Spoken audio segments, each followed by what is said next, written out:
tarde. Muito frio? Aqui está com calor humano. Vamos assistir aí a palestra da Fátima, falando sobre a influência dos orixás na mediunidade. E já que o tema nos propicia, vamos nos concentrando nas energias desses orixás, pedindo que cada uma das 7 linhas possam se fazer presente, nos auxiliando na nossa aprendizagem, na nossa proteção, no nosso amparo, no nosso discernimento. Que os nossos mentores, conjuntamente com esses orixás, permitam que nós possamos fazer a absorção necessária ao nosso crescimento espiritual. Vamos agradecendo mais uma vez a oportunidade de nos encontrarmos aqui reunidos em prol dessa iniciativa da Casa de nos propiciar esse conhecimento, aprendizagem e evolução. Agradecendo a todos os mentores presentes, pedindo que a presença deles ilumine o palestrante, ilumine cada um de nós, que a gente possa continuar servindo de instrumento de auxílio a todos os irmãos e recebendo o nosso quinhão de luz também. Pai nosso que estás nos céus, santificado seja o vosso nome, venha a nós o vosso reino, seja feita a vossa vontade, assim na terra como nos céus. O pão nosso de cada dia nos dai hoje, perdoai as nossas ofensas, assim como nós perdoamos a quem nos tem ofendido, e não nos deixeis cair em tentações, mas livrai-nos de todo o mal, que assim seja, graças a Deus. Boa palestra a todos. Boa tarde a todos. Muito obrigada pela presença de vocês, né? Embora numa tarde fria, todo mundo aqui animado para ouvir um pouquinho a respeito dos orixás, então, meu muito obrigado a todos. Hoje nós vamos falar um pouquinho a respeito, né, da influência dos orixás na mediunidade. Já falamos bastante a respeito de mediunidade, mas como é o que engloba o nosso trabalho, então a gente vai relembrar um pouquinho, né, o que seria a mediunidade. Então a mediunidade nada mais né, do que a maneira, a oportunidade que nós temos de estarmos como intermediários entre a espiritualidade e o mundo material, né? A mediunidade ela é inerente ao ser humano, ou seja, todos nós temos a mediunidade, independente da nossa crença, né, de que religião eu esteja inserido, eu trago comigo na minha encarnação a mediunidade. Então, assim, mediunidade não é nenhum dom, nem é uma maldição, ela está agregado àquilo que compõe a mim como um ser.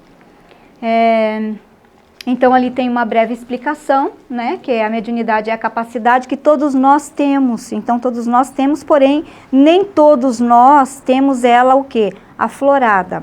Ou seja, nem todos nós temos o comprometimento com ela para poder cumprir com o nosso trabalho de medianeiro, né, como tarefeiros que somos, mas a notícia que eu tenho para dar para vocês é que quando eu estou embaixo de um teto, né, que se diz espírita, ou espiritualista, ou umbandista, ou candomblessista, que seja, eu já tenho no meu inconsciente, ou comigo, agregado comigo, a situação de tarefa, né, de tarefeiro, porque de certa forma eu já devo ter percorrido vários caminhos, procurando de alguma maneira, né, me isentar do meu comprometimento, porque a priori, quando nós estamos sendo preparados, né, para a reencarnação, isso é colocado até como um facilitador, dependendo de como é o nosso planejamento encarnatório, isso seria um facilitador, né? Então é agregado para que a gente tenha aí alguma sustentação diferenciada para cumprir com alguns comprometimentos que nós trazemos. Mas quando chegamos aqui, entramos nesse corpinho aqui de carne, né? começamos a sentir aí algumas situações de medo, né? De fuga, não estou preparado ainda não é o momento, e aí a gente vai percorrendo vários lugares, tentando fazer o quê? Como é que eu faço para me desligar dessa situação? Como é que eu faço para apertar o botãozinho de desligue? Né? E aí não tem como, o nosso mentor até teria, mas são situações não muito corriqueiras, tá bom?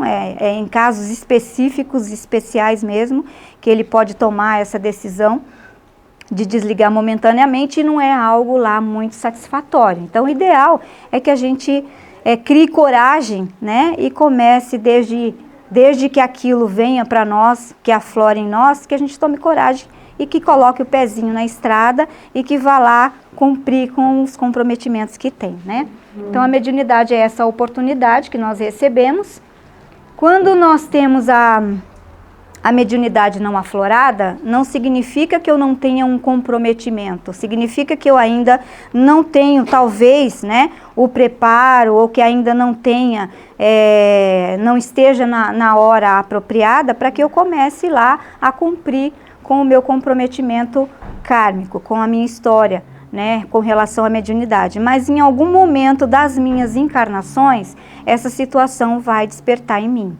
Tá? Então, o ideal é que quando eu identifique, porque até foi comentado na aula de hoje, a respeito dos caminhos que a gente percorre, né? E da situação de que quando a gente procura um centro espírita, espiritualista ou umbandista, para fazer um tratamento, porque na realidade a gente quer amenizar aquela situação, quer que aquilo passe, né, logo, e que eu consiga viver uma vida, entre aspas, normal, porque eu quero ser uma pessoa normal, né, ou seja, sem essa situação mediúnica, tem a recomendação, né, então eu faço o meu tratamento e no meio ali daquela conversa, quando tem esse aconselhamento, essa conversa conosco, quando estamos na situação de assistido, então é feita a observação, olha, a gente vai cuidar de você, né? A gente vai deixar você um tanto quanto aí equilibrado, com as suas energias mais ou menos equilibradas, mas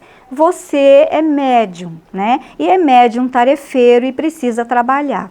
Então a sensação que nós temos é que isso parece uma cartilha, né? Porque a recomendação não é para todos, é uma pequena minoria que não recebe essa recomendação. E o engraçado é que quem tem o comprometimento gostaria de não ter, né? E algumas pessoas, poucas pessoas, para quem a gente não dá essa recomendação, olha, você precisa trabalhar, parece que fica meio que frustrado, né? Fala assim, poxa, eu gostaria tanto, né? Então, chegará o momento, tenham paciência, tá? Que chegará o momento onde essa recomendação virá. E por que isso acontece com tanta frequência quando eu vou em busca, né, dentro de um centro espírita, espiritualista ou umbandista, né, ou diversos outros? Por que essa recomendação acontece? Porque quando eu chego, né, num lugar como este, quando eu chego numa casa como essa, é porque eu já procurei outras opções aonde não deu muito certo, né? Inclusive já procurei a medicina para alguns sintomas que começam a aparecer no meu corpo físico. Então, já procurei a medicina e, por diversos diagnósticos, foi identificado de que eu não tinha nenhuma patologia, que eu não tinha nenhuma doença física, ou seja, nem patologia física e nem psíquica, né, nem psicológica. Então, aí fica aquela dúvida, vou procurar, né, um lugar desses aí, né, que aplicam passe, quem sabe eu melhoro. Então a gente vem já de uma história muito longa, de uma trajetória muito longa aí, dando aquela canseira, aquela famosa canseira no nosso mentor. Então quando eu chego num centro espírita, espiritualista, ou umbandista, ou candomblessista, eu já dei aí uma boa de uma canseira no meu mentor, para que ele me guiasse, né? E não por acaso nós temos aí uma situação dos guias, para que ele me guiasse para o lugar certo. Então, quando eu não vou de livre e espontânea vontade, né? São livros que surgem para que eu leia, são amigos que conversam e que quando eu começo a falar da minha situação, identificam, né? que a minha necessidade de estar inserido dentro de uma casa espírita ou espiritualista, ou universalista, que seja, então identificam ou algum parente, e se não há essa identificação, esses poucos que não recebem a recomendação, normalmente eles vêm conosco, né? Esses que não recebem a recomendação. Então a recomendação vem para nós, e esses que nos acompanharam, na realidade, foram o canal para que eu pudesse chegar até a casa. Então assim, o problema é como não chega em mim, porque eu estou muito resistente, eu estou muito refratário, então a espiritualidade começa a pensar no que é que poderia mexer comigo para que eu me direcionasse até o lugar onde eles querem que eu esteja. Então começa a atingir pessoas que estão perto de mim, né? Que seja filho, que seja um irmão, que seja uma mãe, um pai, eles não têm o comprometimento da tarefa mediúnica, mas estão perto de mim e eu os amo muito, e eu quero que eles estejam bem. Então essa pessoa se anima para ir nesses lugares, me chama para conhecer, então eu vou somente para conhecer. E aí acontece o inverso, né? A pessoa que veio com a vontade de vir, né? Porque também houve um trabalho ali para ser intuída, para poder vir e me chama e me convida para que eu acompanhe. Então a pessoa que me acompanhou não recebe a recomendação e eu sim. Ou seja, a pessoa faz o tratamento dela, fica bem, pode até continuar visitando a casa ali como assistido, ou porque simpatiza, mas a mediunidade dela não é de prova, então não vai aflorar ainda para o trabalho. E a minha sim. Então, de alguma maneira, eu consegui chegar até o lugar onde o meu mentor ou o meu guia queria que eu estivesse, né, levado por alguém que tem amor por mim, a quem eu amo bastante e que eu quero que esteja bem. Então acontece de atingir ali o meio onde eu estou e não a mim diretamente, tá bom? E falando um pouquinho aí dos orixás, né?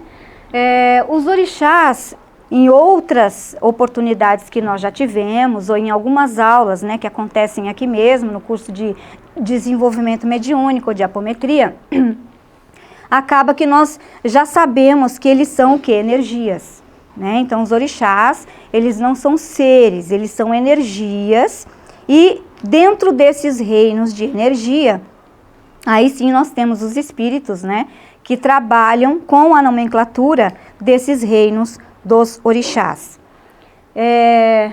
Trabalhando o quê? Com os elementos. Então esses espíritos vão trabalhar com os elementos que constituem a sustentação do planeta, né? Até com a nossa própria constituição, porque é assim que nós somos formados, né? Com essa origem aí das energias dos orixás. Então são energias da água, da terra, do ar, do fogo, etc., porque tem os vegetais, né? Os minerais. E quando a gente fala em orixá, isso nos remete quase que de imediato, né, a religião lá, ou da Umbanda, né, ou do Candomblé, ou outras religiões, outros segmentos religiosos, afros aí, que falam, né, que usam bastante esse termo orixás para designar as energias. Mas os orixás, eles estão atuando, sendo energias, né, de sustentação e de vida do planeta. Eles estariam atuando somente nesses núcleos religiosos? Ou seja, né, na Umbanda, no Candomblé, haveria essa separação? Não, né? Inclusive, é o nosso caso, somos uma casa universalista. E a energia, né, dos orixás atua arduamente aqui conosco, abundantemente aqui conosco. Então, em todos os nossos trabalhos, praticamente, se não em todos, pelo menos na grande maioria deles, nós estamos aí contando com o auxílio, né, dos orixás. Como medianeiros que somos, fica muito mais fácil essa manipulação energética. E assim, como eles atuam no todo, porque não nós vamos abordar a situação da mediunidade, né, mas eles não atuam somente se eu for médium, se eles são energias, né? O meu planeta, ele é constituído de energias, e ele tem energias vitais para que continue havendo vida aqui. Eu também estou inserido nessa coisa do planeta, eu também sou constituído de energias, então aonde quer que eu esteja, independente daquilo que se diga que é aquela religião que eu professe, ou mesmo que eu não esteja inserido em nenhum núcleo religioso, eles vão estar atuando sobre mim, né? Agora, nesses núcleos onde há uma liberdade maior e uma oportunidade maior de atuação, é claro que a atuação deles é mais intensa. Mais intensa porque eu tenho consciência daquilo que eu estou fazendo, então eu vou canalizar, né? Aí já vai ser uma coisa direcionada, eu vou canalizar essas energias, né? Vou saber que a atuação deles vai ser um pouquinho mais intensa. Mas eles vão estar atuando se eu estiver numa igreja católica, se eu estiver numa igreja evangélica, se eu estiver num templo budista, aonde quer que eu esteja, como são energias, estarão atuando. E não recebendo esse nome, e não recebendo também o canal, né, daqueles que trabalham dentro das egrégoras de energia. Ou seja, quem vai me tratar com essas energias? Quem estiver naquele momento como um sacerdote. Então ele vai receber as energias, independente de que nome essa energia vai ter, e vai aplicar em mim, né, e vai fazer imposição de mãos, e vai me auxiliar com essas energias.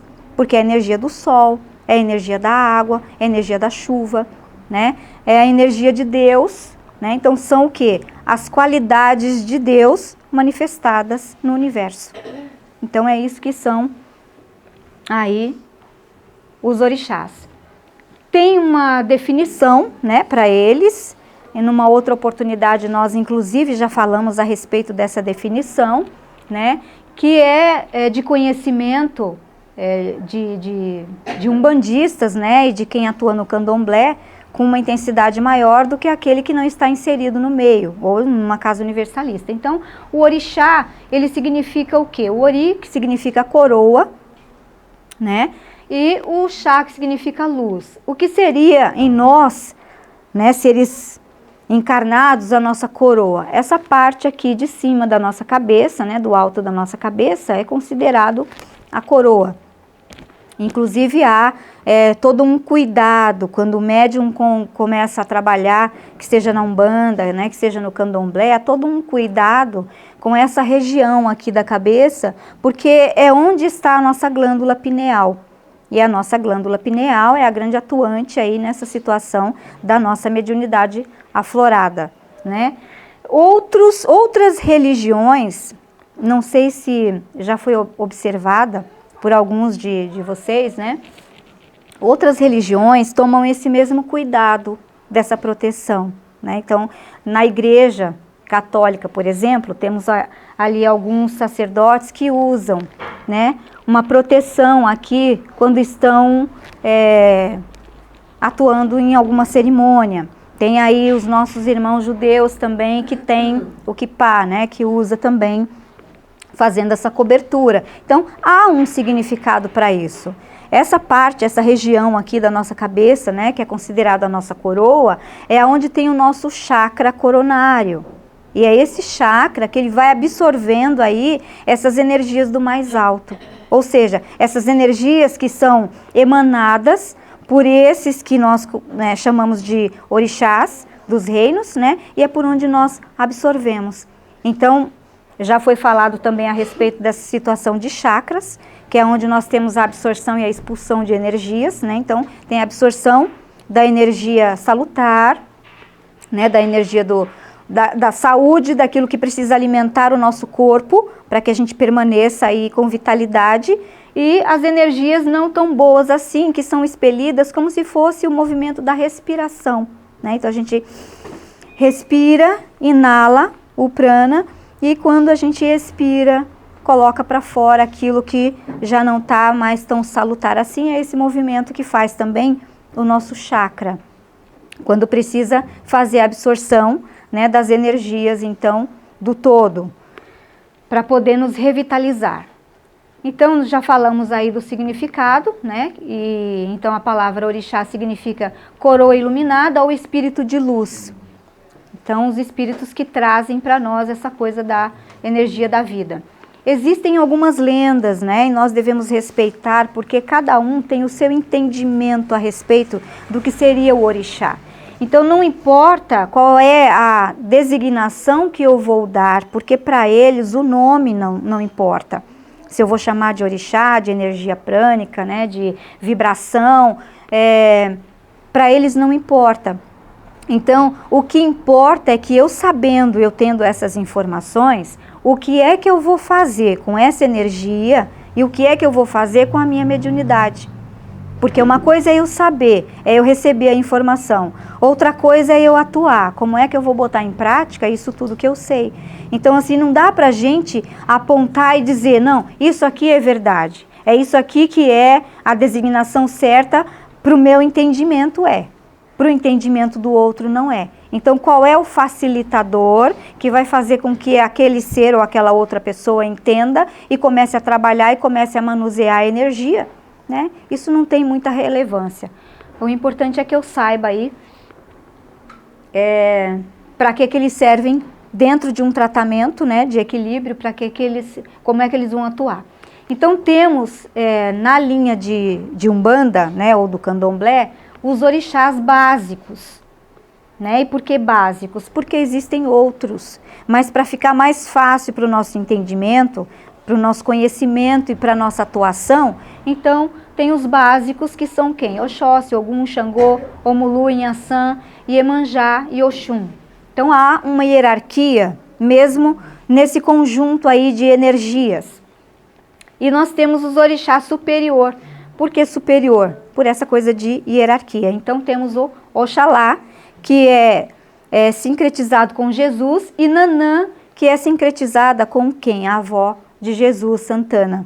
Então, para coordenar essas outras energias, eles estão na hierarquia dos orixás acima, né, desses básicos. E trabalhando para esses orixás, porque assim, o orixá é energia, que aí vem aquela situação da incorporação, né? Incorpora, não incorpora, como é que faz, como é que trabalha, então está trabalhando errado, está dizendo que está incorporando, incorpora, não o reino energético.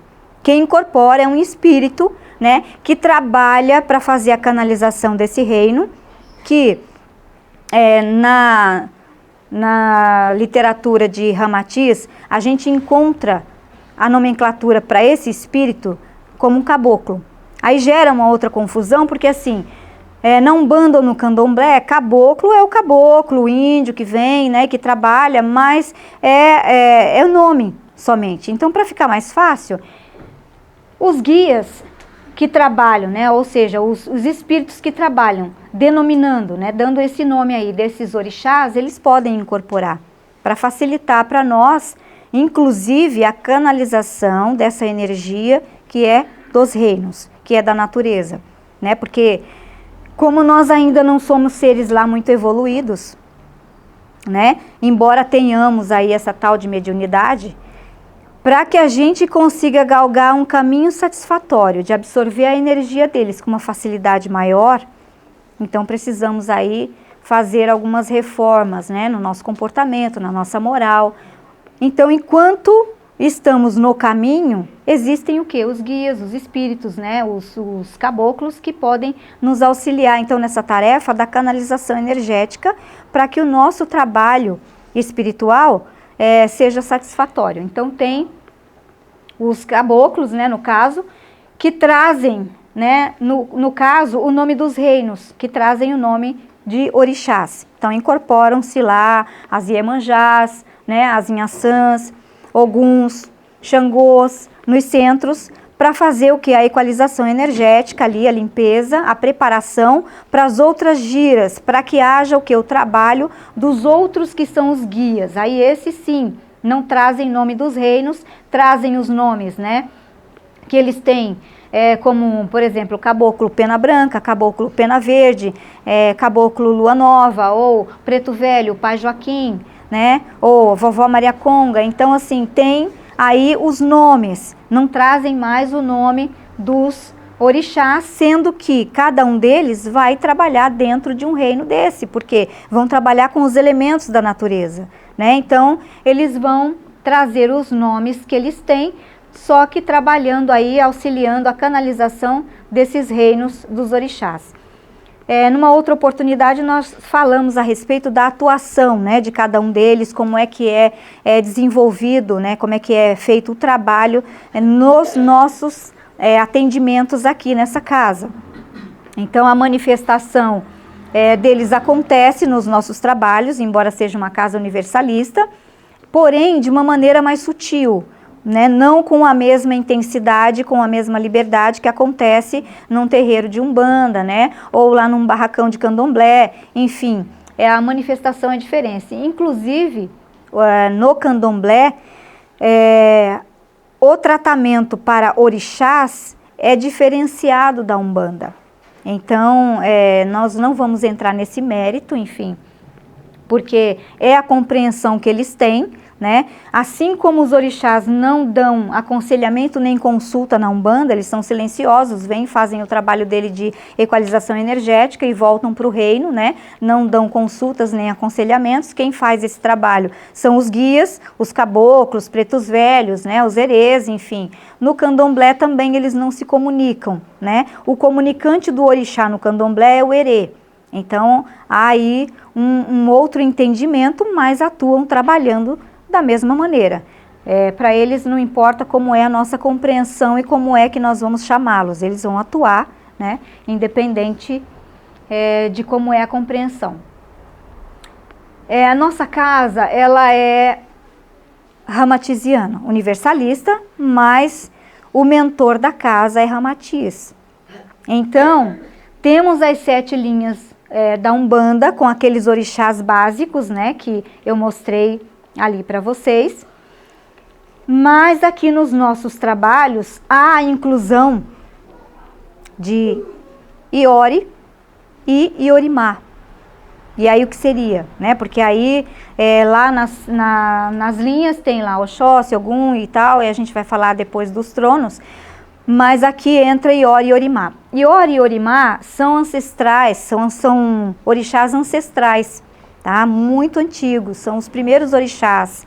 Então, assim, tudo está no todo. Então, Iori vai se ligar ali com as crianças, né? Com os ibejis, ou com os herês, que seja. E Iorimá é a ligação com quem? Além dos pretos velhos, porque são os pretos velhos, né? Mas está ali dentro do reino de Omulu, porque é a linha das almas. Então, é a linha das almas e a linha das crianças trazendo a pureza.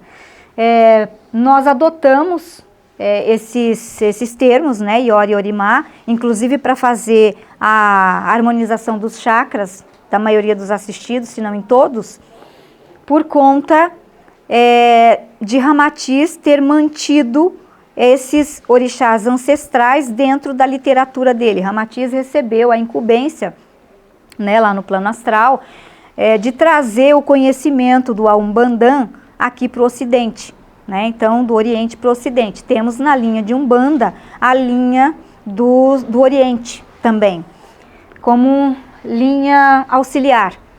Então, Ramatiz, como ele teve aí uma participação, uma inserção muito grande, né, no Umbandã, que é a origem da Umbanda que nós conhecemos hoje, então quando ele trouxe, né, esse conhecimento aqui para nós do Ocidente, ele manteve aí a situação dos Ioris e dos Iorimás. Aqui tem um texto, né, que foi, um texto que está com o título de O Mistério dos Orixás, é um texto de Ramatiz, explicando aí essa situação, né, dos orixás. Então, são as 7 vibrações, né, do cosmo, e o termo orixá deriva, né, dos vocabulários mais antigos. A gente acha que isso veio do Iorubá, mas na realidade vieram de vocabulários ainda mais antigos e que tem, né, a correspondência aqui no nosso orbe com Araxá, né, que significa também o Senhor da Luz, e o equivalente aos orixes ou rishis dos brahmanes. Então, há aí, né, um outro termo para designar a mesma energia, para designar a mesma coisa. Aí está falando de novo das vibrações, né, que tem a representatividade na egrégora de Umbanda em espécies de emissários, que a gente já falou, e os espíritos já libertos, né, do ciclo carnal, que são esses que que dentro da estrutura rígida e hierarquizada estabelecida no astral, para o movimento umbandista, apresentam-se como orixás menores. Então, esses orixás menores são aqueles que vêm com o nome do orixá, né, e que são protetores também. Agora, há também, né, dentro dessa faixa aí, né, de orixás, de guias, né, de mestres, enfim, tem aí também outros espíritos angariando conhecimentos no astral, porque quando a gente vem para uma casa espírita e nós não temos a clarividência aflorada, o que os nossos olhos podem ver é o quê? Né? O médium incorpora pela mediunidade dele, traz aí os orixás, os guias, né? Traz sofredor, obsessor, né? Mentor, enfim. Mas tem uma gama de espíritos acompanhando, inclusive, esses orixás menores, esses guias no astral, em treinamento, em estudo, que não são nem orixás, nem guias, nem mentores. Eles são o quê? Eles são médiums, ainda desencarnados, né? Que acompanham essa equipe, porque a gente não vem para a Terra como médium de prova ou de, enfim, como tarefeiro, como se alguém jogasse a gente no mar sem saber nadar e fala nada. Não, nós temos um treinamento.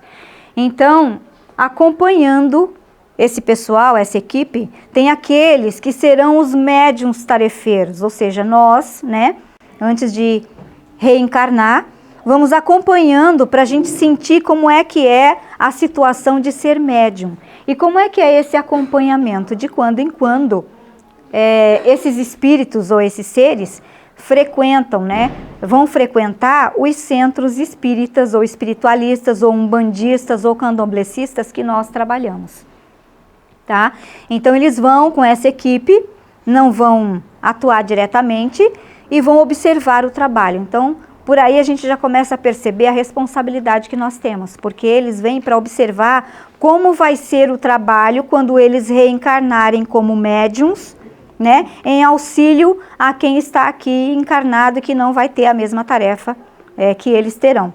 Então tem esses cursos para os médiums desencarnados lá no astral e tem o acompanhamento dessas entidades, desses guias, desses orixás, né, e dos mentores também. Eles vão até as casas.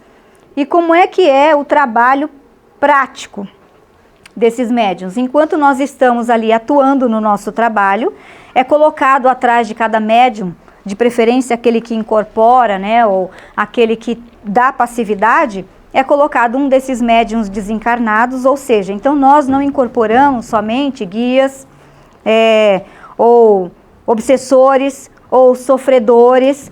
É estranho a gente falar sobre isso, porque para quem não consegue visualizar isso, é um trabalho meio que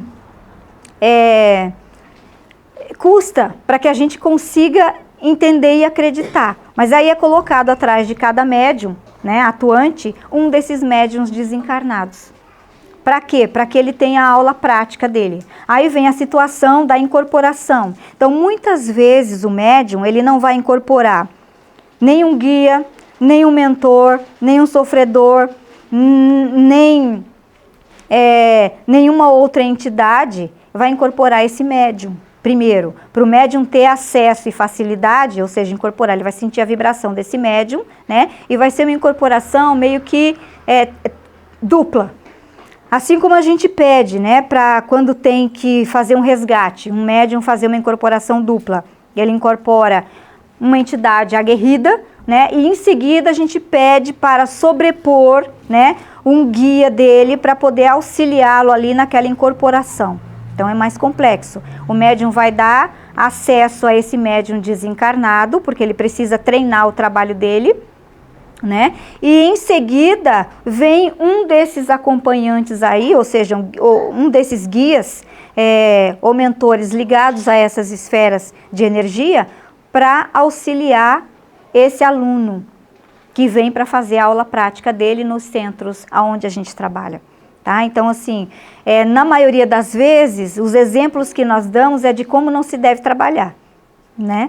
Porque nós ficamos tão perdidos às vezes, né? Ou tão, digamos assim, descompensados às vezes, mesmo durante o nosso trabalho, porque estamos ainda num processo de aprendizado, que nós esquecemos algumas vezes que nós estamos inseridos dentro de um núcleo, né, espiritual, e de que os nossos olhos são ferramentas ainda não muito bem apropriadas para ver o todo, para ver tudo que está acontecendo, e que muitas coisas que fogem da nossa visão estão acontecendo ali. Então,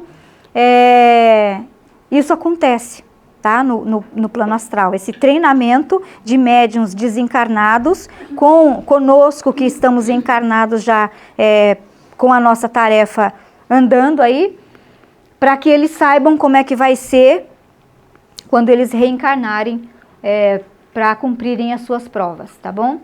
Então, cada pessoa, independente da religião que ela professe, está ligado a um desses orixás aí, antes da encarnação, independente do núcleo religioso também, tá? Agora, voltando à situação dos orixás, na Umbanda ou no Candomblé, nós temos essa situação de orixá de frente, orixá adjunto e orixá ancestral. Então, vem às vezes as perguntas, né? Embora que, se eu não estou atuando na Umbanda ou no Candomblé, talvez isso não seja muito relevante para mim. Importa que eu esteja trabalhando, aberto, canalizando as energias e fazendo o meu papel de médium, né? Usando as energias aí para fazer trabalhos de cura, né? De equilíbrio emocional e de outras coisas mais aí que a gente faz dentro de um centro espírita como médiums. Mas, a título de informação, o orixá ancestral, ele é aquele que ele está com você desde a sua origem, né? Desde que foi criado ali a mônada, então é a sua essência. Então, esse orixá ancestral, ele não muda. O orixá de frente, ele vai mudando dependendo do quê?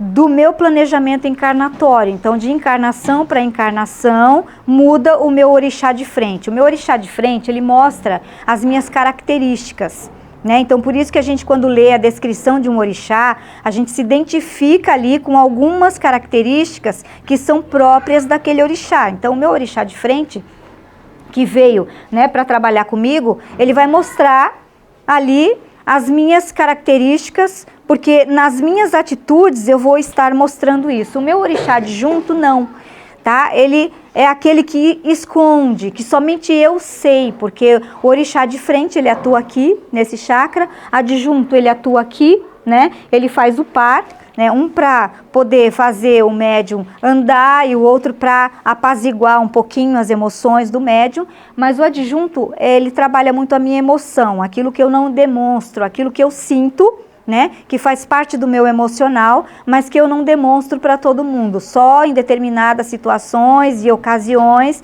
é que aquilo vem à tona. Então, é isso que significa aí orixá ancestral, orixá de frente e orixá adjunto, tá bom? Em cada encarnação, há a troca desse orixá dependendo de que experiência eu preciso viver, né? O que é que eu vim fazer naquela encarnação? Então, nós temos aí um planejamento encarnatório. Aliás, para a nossa encarnação, a gente dá um trabalho, né, até que razoável aí para uma boa equipe, né, espiritual, porque tem todo um planejamento. Eles vão acessar o que eu deixei para trás, o que é que eu preciso e que eu consigo resolver naquela encarnação. E aí, então, é definido com que tipo de vibração eu virei para essa encarnação, para que eu consiga aí cumprir com o meu planejamento. Então, esse orixá desta encarnação, ele vai atuar mais efetivamente sobre mim, sobre as minhas emoções, tá bom? Então, em cada plano vibracional, porque eles são energias vibradas, então são vibrações, existe o quê? Uma frequência específica, subatômica e imperceptível aos nossos olhos, né? Que são o quê? Os movimentos magnéticos da lei, né? De correspondência de vibrações, que são o quê? As leis de Deus, tá bom?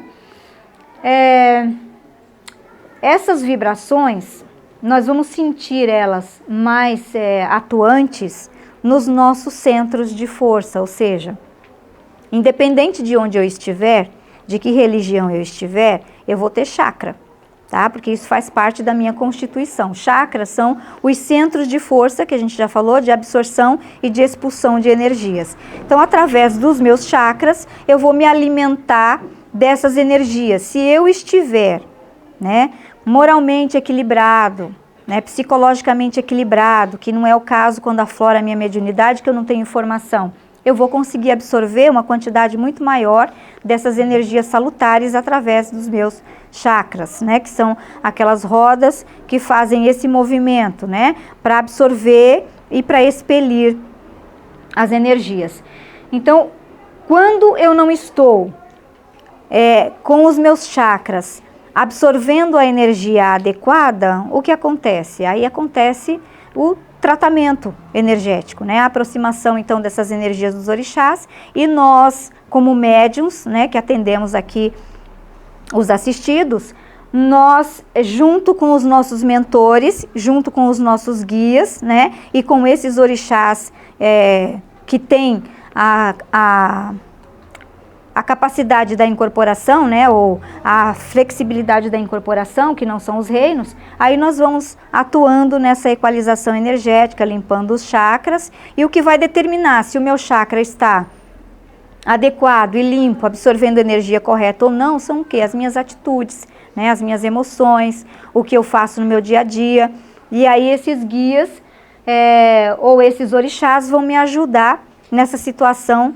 da minha mudança, porque eu não tenho ainda a minha reforma interior concluída, eu não sou ainda um ser de luz, então eles vão estar me auxiliando na captação dessas energias. Não somente, né, das energias do nosso planeta, mas também nós estamos recebendo aí a influência das energias dos outros planetas. E cada orixá, ele canaliza, né, e ele tem a atuação também com as energias desses outros planetas aí, tá bom? Então, ali os planetas, né, o nosso sistema solar, como estamos inseridos na Terra dentro do sistema solar, então há também a emanação energética, né, desses planetas aí na nossa mediunidade. Aí algumas ilustrações, somente para a gente entender melhor, para aqueles que nunca ouviram, né, falar de chakras, enfim, que não tiveram ainda esse contato de trabalhar alinhando os chakras. Ali uma ilustração do que seriam os nossos chakras e do que é que pode contribuir para bloquear, né, os meus chakras. Quais são as emoções, né, que podem contribuir para o bloqueio dos meus chakras. E como seria, então, eu ter um chakra saudável ou um chakra doente. Então, nós temos ali as glândulas, tá? Cada centro de força dele tem os plexos. Então, esses plexos vão ser ligados ali às minhas glândulas. Então, por isso que a minha mediunidade, ela em desequilíbrio, ela acaba afetando aí o meu corpo físico, tá bom? Então, o que seria, né, que prejudicaria os meus chakras? Aqui, nesse chakra coronário, nós temos a atuação de Oxalá, tá? Que ali como orixá superior, ele está atuando aqui nesse chakra, fazendo uma ligação maior, mais ampla com as energias, a captação maior com as energias do superior. Então, Oxalá que trabalha o nosso chakra coronário. E o que seria, né, o prejudicial para que eu não consiga trabalhar direito nessa absorção energética? O apego à matéria. Porque Oxalá, ele está diretamente ligado à fé, né? Então ele vai trabalhar ali no assistido, né, ou em mim, em qualquer outra pessoa, a minha fé, a minha esperança, né, a minha abertura pro espiritual. E se eu tenho apego à minha matéria, né, ou a qualquer coisa da matéria, esse apego vai dificultar esse meu contato com o astral, né, com o superior. O que prejudicaria aqui o meu chakra frontal, a minha ilusão? Iemanjá atua nesse chakra frontal, né?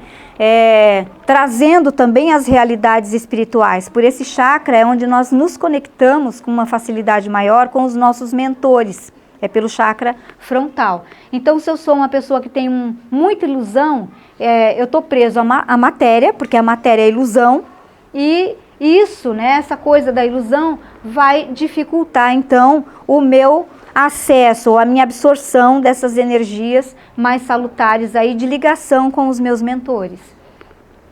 Aqui nós temos o chakra laríngeo, nessa região aqui da garganta, né? E abaixo dele nós temos aqui o nosso chakra cardíaco.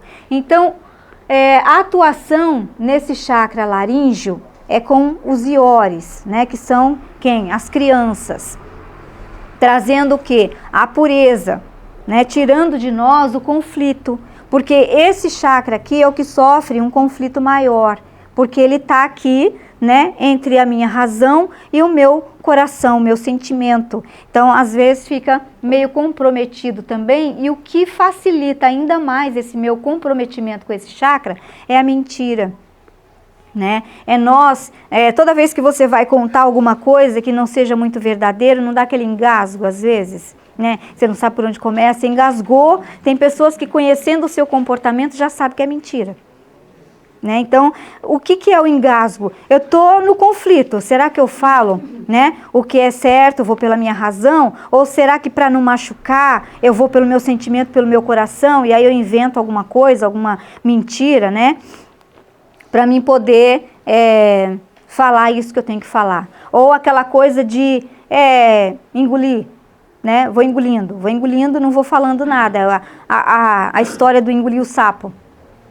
E aí dá esse conflito e me prejudica esse chakra aqui, e eu fico com dificuldades para absorção de uma energia salutar, para que eu tenha o quê? Criatividade, tá? Tenho aqui o meu chakra cardíaco, o que prejudica as energias, né, de serenidade, de passividade, é eu sentir pesar, né? Eu sentir amargura, eu sentir mágoa. Então, vai prejudicar, vai entupir aí o meu chakra cardíaco, tá? Outro sentimento é a vergonha, vai prejudicar esse meu chakra umbilical aqui. A culpa vai prejudicar o meu chakra... Não, o outro é o esplênico. O meu chakra umbilical, e o medo vai prejudicar o meu básico, que seria ali, no caso de um chakra salutar, a minha ação. Então, a gente recebe aí algumas pessoas para tratar cheios de medo, né? O medo é um sentimento aí da terceira dimensão ainda. Ali tem as ligações, né? A atuação dos orixás, os chakras, os corpos, né? Que são 7, a gente já descobriu, né? Que lá no Espiritismo a gente aprende que a constituição nossa é de 3 corpos, que seria, né, o espírito, perispírito e corpo físico, e aí depois abriu-se, expandiu-se isso para 7 corpos. Então nada mais é do que a subdivisão do nosso perispírito. Então hoje nós sabemos que temos 7 corpos, então temos 7 chakras e a atuação das 7 linhas, né, que seriam os 7 orixás, que só muda a nomenclatura nessa casa espiritualista, ou em outras podem ser que usem também a situação de Ori e Orimá, por conta daquilo que Ramatiz trouxe para nós como informação, tá? Então aí, de novo, os 7 orixás básicos da Umbanda. Aí, os fatores de Deus, né, e as 7 estruturas básicas. O que seriam esses fatores de Deus? Na Umbanda é considerado como os 7 tronos, né, os 7 tronos de poder da Umbanda. Então, tem ali para constituir sempre um par de orixá. Então, para cada estrutura, tem aí um par de orixás. Para a gente entender com uma facilidade maior, então tem aí que são o quê? As qualidades de Deus. Os orixás, como são vibrações, então seriam como Deus, né? Não é um ser, ele está no todo, ele está em tudo. Então seriam as vibrações, né, das qualidades de Deus para atuarem em nós, para que a gente tivesse, então, uma qualidade de vida melhor na nossa encarnação. Então ali, a primeira estrutura, que é da fé, né, que seriam as qualidades de Deus, que Ele espera que nós desenvolvamos em nós, e é por isso que a cada momento a gente vem aí com o orixá de frente, que é a fé, o amor, o conhecimento, a justiça, a lei, a evolução e a geração. E fazendo par com tudo isso, então nós temos quem? O tempo, né? Para que a gente tenha a fé, a renovação, porque o amor ele precisa estar sempre sendo renovado, a concentração, porque eu tenho o conhecimento, mas se eu não me concentrar, se eu não tiver concentração, esse conhecimento ele se perde, vai por água abaixo, não vai servir para nada, né? Tem a justiça, mas eu tenho que ter a purificação ali, né? Do fogo de Egunitá. Então, Xangô cuida da justiça, a mãe Egunitá ali vai fazer a purificação. Então, nós temos aí as estruturas, Oxalá, Oxum, Oxóssi, Xangô, Ogum, Obaluaê e Iemanjá, né? Que são os 7 orixás, as 7 linhas. E, em contrapartida, nós não falamos que eram orixás básicos aqueles? Existem outros, inúmeros outros. Mas eles não se ofendem, né, por não serem citados toda hora. Ficaria difícil para nós trabalharmos, né, decorando os nomes e agora quem eu chamo. Então, a gente chama a energia e quem está ali, quem sabe da nossa necessidade, se prontifica e atua. Então, nós temos Oiá, Oxumaré, Obá, Egunitá, Inhaçã, Nanã e Omulu ali fazendo os contrapontos, né? E esses tronos aí de poder. Nós podemos falar mais detalhadamente a respeito deles numa próxima oportunidade, que hoje não vai dar tempo, tá? Como nós falamos dos básicos, e nós estamos numa casa onde o mestre mentor da casa é Ramatias. Então foi feito para Ramatias uma pergunta, né, em uma de suas obras, no livro A Missão da Umbanda, o porquê dessa adoção dele, né, de Ori e Orimá. Então ali, por que adotais os 7 orixás? Oxalá, Iemanjá, Iori, Xangô, Ogum, Oxóssi e Iorimá, como referência em vossos escritos e não os demais. Então a resposta que ele deu, não existem verdades absolutas na Terra, né? Os outros orixás e suas nomenclaturas são existentes e apresentam escopo vibratório no astral. Para efeito didático, afirmamos que todos acabam se enfeixando num dos 7 orixás citados. Ou seja, existem inúmeros, né? Então não foi porque ele acha que isso é o certo. Ele achou que isso seria o mais fácil, né? O menos complexo, para que nós entendêssemos aquilo que ele estava trazendo para nós, que era a referência a Umbandã para atuar como Umbanda, em algum momento, né? E para que nós atuássemos, então, de uma maneira mais tranquila, mais fácil, no momento em que precisássemos aí nos utilizar dessas energias, desses orixás. Então, ele não traz isso como verdade absoluta. Ele respeita todas as verdades, até porque ele é universalista, né? Então, na nossa casa aí nós abraçamos todas as religiões, porque são N entidades que trabalham conosco, são muitas energias que nós, né, acabamos nos utilizando. Então, assim, ele é abrangente, ele só achou mais fácil. Então, são aí os campos vibracionais agora que a gente vai abordar rapidinho, tá? Então, a vibração de Oxalá, aí tem, né, para aqueles depois que quiserem o material para dar uma lida, depois a gente pode estar ou gravando, né, ou enviando por e-mail, desde que vocês deixem o e-mail comigo. Aí eu posso enviar o material para que vocês possam ler com calma. Hoje o nosso tempo é um pouquinho reduzido, não vai dar para a gente falar de todos, tá? Mas aí tem, dentro da estrutura do orixá, o que é que engloba, né, essa situação dos orixás. Então nós temos os orixás menores trabalhamos, temos ali o nome, né, de alguns que trabalham nas linhas, os guias que estão aí trabalhando na hierarquia abaixo dos orixás menores, os protetores, né,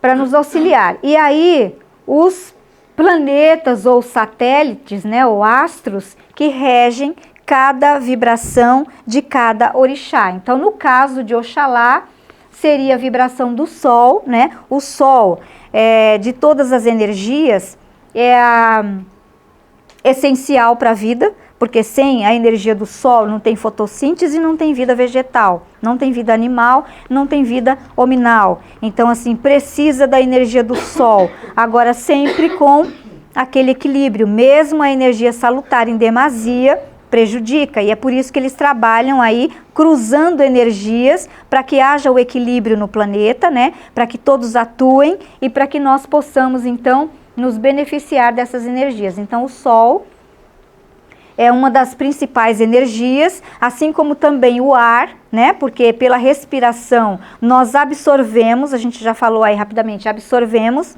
né, a energia do todo pelos nossos chakras. Então o ar também é uma energia muito importante, e a água, né? Porque sem a água também não tem vida. O nosso corpo é constituído de 70% de água, então é vital também para nós. Temos aí Iemanjá representando o reino, né, dos orixás da água, então eles trabalham com esse elemento, água, e tem aí toda a constituição, a atuação do astro, né, seria a lua. Então é toda essa harmonização vibracional, né, que atua sobre nós quando nós pedimos a energia de um desses orixás. Então não é uma coisa única, não é uma coisa simples, é uma composição de energias, e nisso entram flores, entram ervas, porque tudo isso faz parte, né? Energia vegetal, energia mineral, então entram aí os minérios, fazendo toda essa composição e atuando, né, nos nossos trabalhos quando a gente precisa, então, das energias desses orixás, tá? Aí os Iores, que seriam as crianças, alguns nomes, né, de alguns erês que trabalham, alguns guias que trabalham nessa linha dos Iores. Esse material está baseado nas obras de Ramatiz, tá? Tem Jardim dos Orixás, a Missão da Umbanda e outras fontes mais deixadas aí por ele. Aí outra composição e o planeta atuante, né, que seria Mercúrio. Então, para cada orixá tem essa composição, essa harmonização vibracional de atuação, para eles estarem cuidando de nós. A gente falou que no começo, né, que não importa o lugar onde eu esteja, se eu esteja ou não inserido num núcleo que seja espírita, espiritualista, universalista, enfim, que essas energias estarão atuando, sim, porque eles fazem parte do todo. Então não é só na minha mediunidade que vai ter a atuação dessas energias dos orixás. Se eu não souber que eu sou médium, eu vou ter essa atuação energética? Sim. Agora, eu vou manipular melhor, eu vou cumprir melhor o meu comprometimento, né? E é por isso que a gente migra de religiões, porque a gente nasce num berço, na maioria das vezes, um berço cristão, católico que seja, né, digamos. E, de repente, dependendo, né, do momento, vai precisar que eu comece a ter a minha iniciação no meu trabalho mediúnico. Em algum momento da minha encarnação, eu vou migrar de religião, porque aquela onde eu estava até então me serviu, né, estava adequada ao conhecimento que eu trago comigo, às atitudes que eu tenho que ter. Mas como a mediunidade não tem idade e não tem momento para aflorar, né, quando chegar o momento certo, que o meu mentor perceber que eu preciso realmente tomar uma providência, algumas coisas vão acontecer, e isso não é decorrente da mediunidade ser um castigo, né? Ou somente porque é uma prova. É para que eu acorde, para que eu experiencie aquilo e para que eu evolua como ser, eu preciso ter outras experiências. As religiões existem para que a gente não fique desgarrado, para que a gente não fique solto do Pai, tá? Não significa que uma religião é melhor e a outra é pior. Todas são boas, todas são excelentes, né? O que faz de uma religião boa para mim é aquela que me torna um ser melhor. Então, se aquilo está me tornando um ser melhor, é ali que eu vou ficar enquanto estiver no meu planejamento encarnatório. Chegou o momento em que eu preciso migrar para algo que me traga oportunidades de atuação diferenciada, eu vou migrar. Então, por isso há essas migrações de religiões, né? Às vezes a pessoa é católica, daí a pouco ela passa a ser espírita, ou é espírita, passa a ser umbandista, aí é umbandista, mas vai se identificar no candomblé. Tudo vai depender do que é que ela precisa fazer nesta encarnação, tá? Pode ser que ela seja espírita, de repente ela quer mudar e quer ir para uma outra religião budista, por exemplo. Ela vai migrar, né? E se ela vai permanecer ou não, ela mesma vai sentir se aquilo está acolhendo, beneficiando, favorecendo, ou se aquilo está trazendo algum tipo de, digamos assim, não chega a ser um incômodo, né? Mas que falta algo para ela fazer. Essa sensação nós vamos ter, né? Falta algo, não é isso ainda que eu quero. Não é que a religião não seja boa, a religião é boa, é excelente, me liga com o meu Criador. Eu preciso dela porque solto eu me perco. Na religião eu me perco. E solto da religião, sem nada, eu me perco com uma facilidade muito maior. Então, assim, dependendo da necessidade, eu vou migrando, né? Sou lá espírita, tradicional, mas já fiz o meu trabalho, já desempenhei a minha tarefa, a minha função, absorvi conhecimento e de repente eu preciso atuar de uma maneira diferente, né? E eu vou começar a encontrar oportunidades e situações que vão me dirigindo para outros núcleos, até que eu consiga realmente cumprir com o meu comprometimento. Se eu não conseguir, aí tem essa situação do médium desencarnado, né?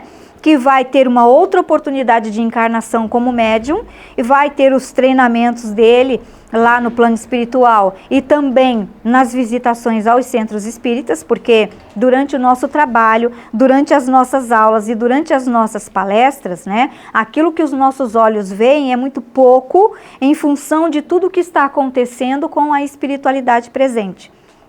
Então, quem está presente não são somente esses guias, né, ou esses orixás, ou os mentores, ou os obsessores, né, tem também aqueles que estão em treinamento, tanto para estudo quanto para trabalho. Então é por isso que a cada vez mais é preciso que a gente tome conta, né, dos nossos pensamentos, porque para o astral, o nosso pensamento fica aberto, dos nossos sentimentos, das nossas atitudes, quando a gente está inserido dentro de um núcleo, como é que eu devo, né, me comportar dentro desse núcleo religioso que eu professo, né, qual é a responsabilidade que eu tenho, porque a gente serve também de exemplo ou de mau exemplo, não só para quem vem, para quem frequenta, para quem é assistido e para quem vem receber os seus tratamentos, mas para esses médiuns desencarnados que estão na espiritualidade, fazendo os seus cursos e se preparando como nós também tivemos o nosso preparo antes de reencarnar, né, para poder cumprir aí com o seu comprometimento de tarefeiro, tá bom? Aí uma imagem do que seriam os Iorimás. Então veja que Iorimá não está perdido, é aquilo que Ramatiz falou, né? Mudou o nome, mas a inserção das 7 linhas continua, porque o Mulu está ali, né? Como orixá das 7 linhas consideradas da Umbanda. Então é uma linha de pretos velhos, né? Ligada ao Mulu, mas que tem também a atuação dos Exus. Eu ia falar um pouquinho a respeito dos Exus, mas não vai dar tempo, porque vou falar bem rapidinho. Aí tem algumas obras, tá? Trabalhamos bastante com os Exus e eu acho assim uma ingratidão, né? Aquilo que nós fazemos, né? Aquilo que nós falamos a respeito de Exu e de Pombogira, por exemplo. Porque no Candomblé o Exu ele é considerado orixá, tá? É o primeiro orixá. Então sem Exu não se faz nada. E por quê? Né, que é o primeiro orixá. Quando a gente recebe um assistido, ou quando nós mesmos estamos com a nossa mediunidade aflorada, né, comprometida, mas sem estrutura, sem instrução, sem conhecimento e sem equilíbrio, a gente começa a atrair aí uns espíritos não tão salutares assim, né, que começam a desestruturar e a gente tem umas manifestações estranhas. E isso é tido, às vezes, até como desequilíbrio psíquico. Então, quando a gente vai no centro e antes de trazer um orixá ou um guia, né, quem a gente pede para harmonizar aquela pessoa, aquele assistido ou aquele médium? Traz o seu Exu, né? Então, o Exu, ele não trabalha com energia? Então, orixá não é energia? É uma energia também. né? Então ele pode sim ser considerado um orixá, né? Porque ele vem, ele filtra de nós aquela energia mais densa, o trabalho dele é esse, além de ser guardião, né? Lá das trevas, daqueles planos mais complexos, mais complicados, são espíritos que têm experiência em como lidar com isso, como botar a lei, né, nesses planos do submundo. Ele também nos ajuda a lidar com essas energias, né, mais densas, com as quais a gente não consegue lidar ainda direito. Então ele vem, incorpora ali, seja no assistido, né, mas é um médium, ou incorpora em nós médiums atuantes, equilibra a nossa energia, porque se ele não fizer esse filtro, né, ou se a pombogira não fizer esse filtro energético em nós, né, e não der uma filtrada, uma apaziguada na energia, os nossos guias não conseguem se aproximar de nós. Estamos muito desestruturados, muito adensados, presos na matéria, né? E eles vêm fazer o quê? Sutilizar um pouquinho a minha energia, para que aí sim eu dê passividade para aqueles que serão os meus guias, né?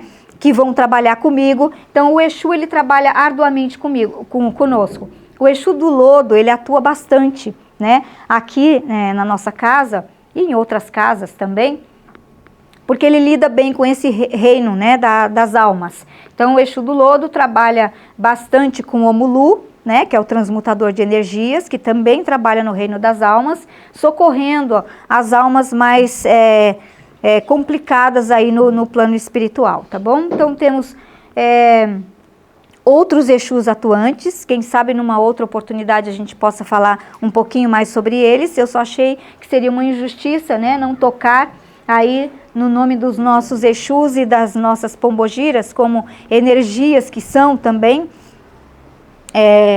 podem sim ser considerados energeticamente como orixás, tá bom? Eles trabalham com a energia telúrica, né, que é a energia do centro da Terra, essa energia do fogo, e transmutam bem a nossa energia para facilitar a nossa ascensão. Tinha uma outra coisinha para falar a respeito deles, mas agora não estou me lembrando. Assim, para quem já teve a oportunidade, né, de presenciar o aconselhamento de um Exu ou de uma pombogira, pode perceber a sabedoria que eles têm, né, e a facilidade, porque Exu, ele é o quê? Ele é o emissário de quem? Dos orixás. Eles trabalham nas linhas dos orixás, eles são emissários, né, comunicantes, e eles têm o quê? O dom da palavra.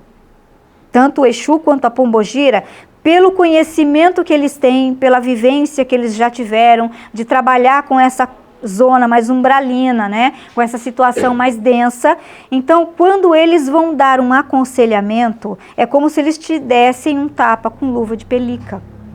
Porque eles falam as coisas, né, assim, muito severas, naquilo que eu preciso mudar em mim, naquilo que eu preciso transformar em mim, ou até a nível, né, comunitário dentro de uma casa, quando tem a necessidade de uma comunicação dentro de uma casa, seja um bandista, espiritualista, né, para quem já teve a oportunidade de ouvir o Exu Rei falando, sabe, é uma sabedoria muito grande, é um aconselhamento muito válido, e ele consegue trazer de dentro de você aquelas suas imperfeições sem te ferir, sem te machucar, sem apontar o dedo, mas ele faz com que você olhe para dentro de você, né, de uma maneira a se redescobrir, a enxergar aquilo que realmente não está muito bom ainda, que precisa ser trabalhado, mas de uma maneira muito,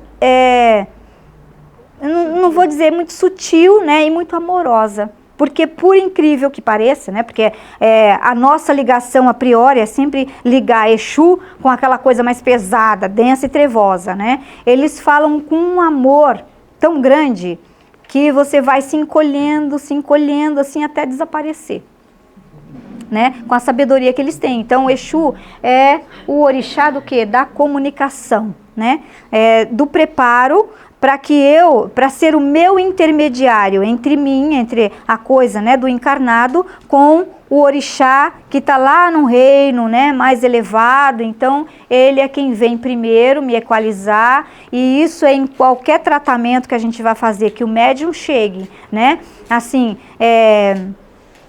incorporado de um quiumba, né, ou de um egum, ou de um espírito, né, mais complexo, é o primeiro que a gente chama. Então chama o seu Exu, né, se equaliza e aquilo dá uma aliviada no médium para a gente poder começar a tratar, porque às vezes a gente não tem acesso para começar a tratar se não for feito esse filtro, essa drenagem de energia para dar uma apaziguada no emocional do médium, tá bom?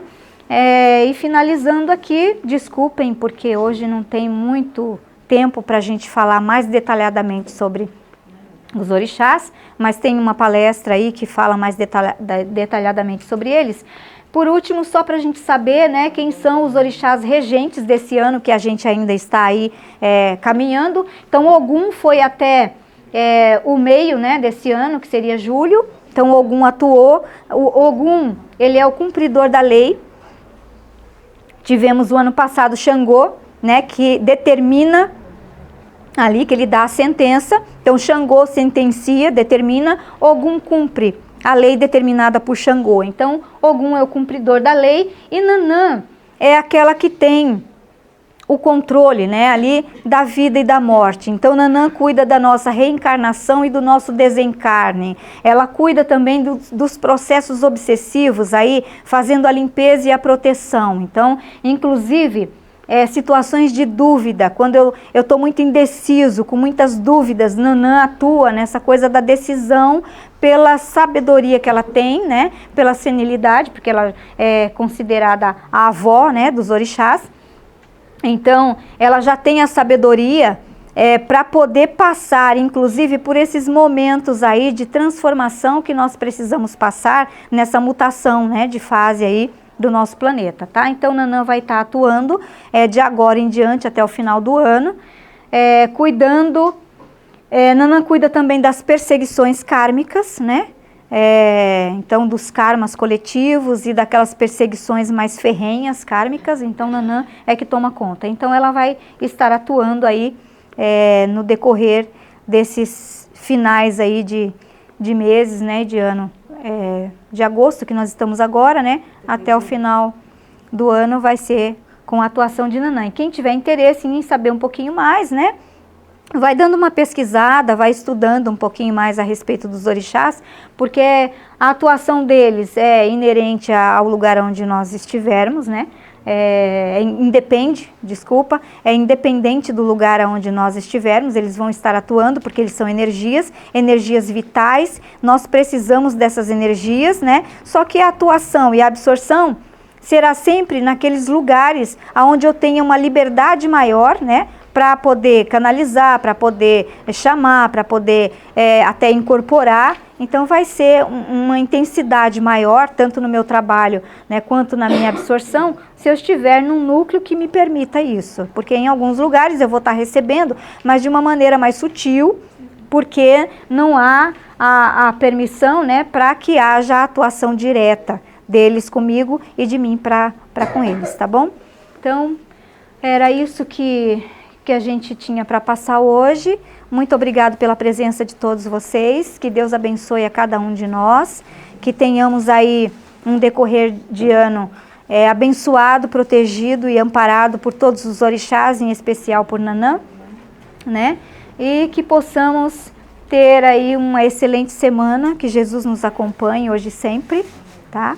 E muito obrigado pela presença mais uma vez. Muito obrigada, Fábio.